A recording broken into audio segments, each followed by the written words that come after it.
எமது தொடர் பாடங்களிலே இன்று விலக்கல் வினை சம்பந்தமாக பார்ப்போம். அதனுடைய ஆரம்பம் இவ்வாறு அமைகிறது. லா யஃப்அல்,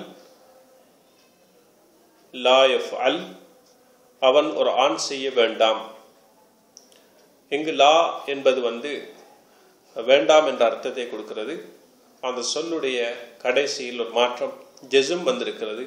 இல் என்பதாக லா யஃப்அல், அவன் ஒரு ஆண் செய்ய வேண்டாம். லா யஃப்அலா, அவர்கள் இரு ஆண்கள் செய்ய வேண்டாம். லா யஃப்அலு, அவர்கள் பல ஆண்கள் செய்ய வேண்டாம். லா தஃப்அல், அவள் ஒரு பெண் செய்ய வேண்டாம். லா தஃப்அலா, அவர்கள் இரு பெண்கள் செய்ய வேண்டாம். லா யஃப்அல்ன, அவர்கள் பல பெண்கள் செய்ய வேண்டாம். லா தஃப்அல், நீ ஒரு ஆண் செய்ய வேண்டாம். லா தஃப்அலா, நீங்கள் இரு ஆண்கள் செய்ய வேண்டாம். லா தஃப்அலு, நீங்கள் பல ஆண்கள் செய்ய வேண்டாம். லா தஃப்அலி, நீ ஒரு பெண் செய்ய வேண்டாம். லா தஃப்அலா, நீங்கள் இரு பெண்கள் செய்ய வேண்டாம். லா தஃப்அல்ன, நீங்கள் பல பெண்கள் செய்ய வேண்டாம்.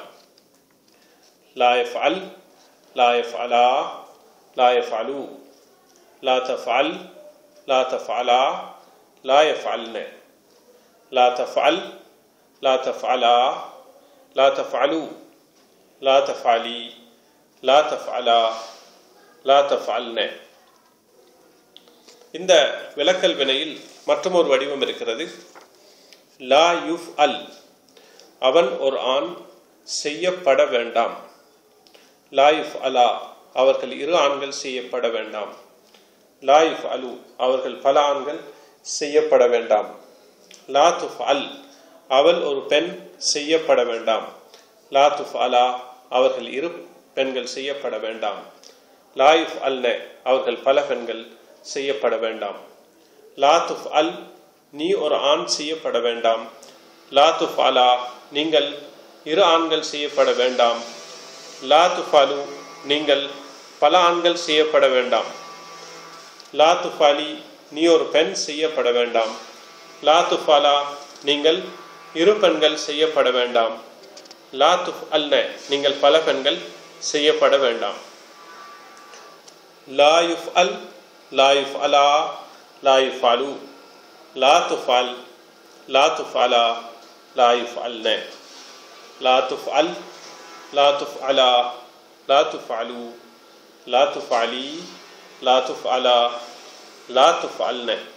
எனவே இவற்றுடைய ஆரம்பத்திலே மத்திய பகுதியிலும் கடைசியிலும் சில மாற்றங்கள் நடைபெற்றிருப்பதை நீங்கள் அவதானித்துக் கொள்ளுங்கள்.